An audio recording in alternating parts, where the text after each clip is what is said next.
So Hillary Clinton, if you know anything about Hillary Clinton, she's famous for flip-flopping and being on all sides of the issues. That was the big rub against her in 2008 when she ran. So here is Hillary on Larry King back in the 90s when they were pushing the crime bill.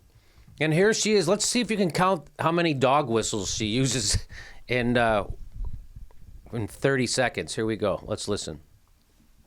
Larry, I mean, it is such a great step for this country to start taking control of our streets and our neighborhoods again. You and I have talked about that in the past, and it has to... Taking control of our streets and neighborhoods again. From who?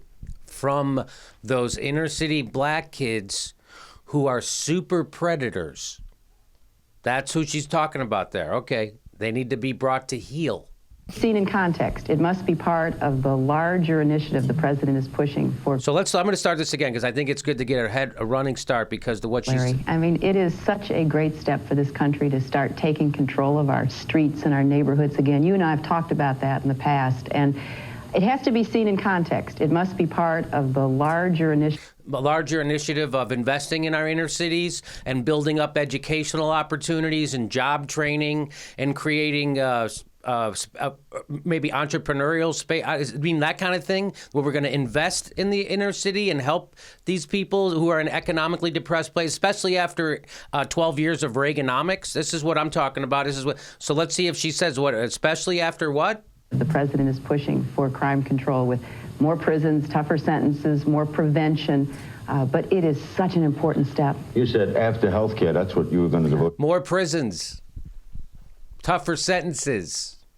See, that's the kind of thing people were upset about now. So she was on the forefront of being and behind a bad idea.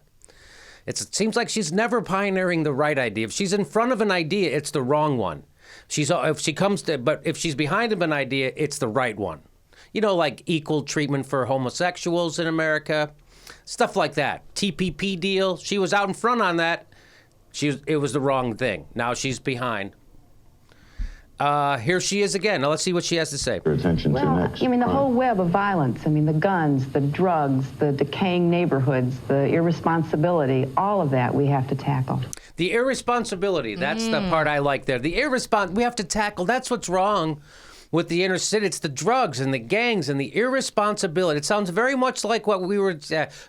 had Bill O'Reilly say on our show just a couple of videos ago, if you're right. Go ahead. Well, I was just thinking exactly that. I was like, he must be one of her writers or something. Yeah. This sounds like female Bill O'Reilly. Sounds very close to the female Bill O'Reilly. Tougher prisons, more prisons, tougher prison sentences, the irresponsibility. We got to take back our cities. And the irresponsibility, that word will come up later to blame the victims of the mortgage crisis. Yes. Later on, she will say homeowners who should have known better. Yeah, should have known better. Right. Right. That kind of not the irresponsibility on Wall Street that's about to crash our economy. Not that kind of irresponsibility. So that's the kind of thing people have a hard time with her on, right? So that's the whole Bill Clinton waving his finger at the Black Lives Matter people. Didn't seem to hurt him in New York City. They still won by 15 points. So it's that's the kind of thing progressives have a hard time with. That kind of stuff. She's dog whistling. She sounds a lot like the Reagans. She sounds like the 12 years that we just had gotten done with Ronald Reagan and George Herbert Walker Bush. Yes, but I bet at the same time that she has this rhetoric about the problems in these, urban cities or little neighborhoods or whatever. I bet you the Clinton administration was able to develop programs that reached out and helped the underprivileged community. Yes, they did. Like I said, they built more prisons. They had tougher sentences. And they cut welfare. They ended the federal government's commitment to poor people. So that's what they did. So you see why real progressives have a hard time with who they were, how they got there, and what we're living in the effects of that. More prisons. We've been building more prisons than schools for a long time. The answer to our problem isn't more prisons. By the way, we imprison in the United States, the land of the free. We have 5% of the world's population. We imprison 25% of the world's imprisoned people. We have more prisoners in America than they do in China. China has how many 2 billion people in China? Steph, look that up. I'm looking. It's a lot. And we imprison more people in America. So and there you go. There's that.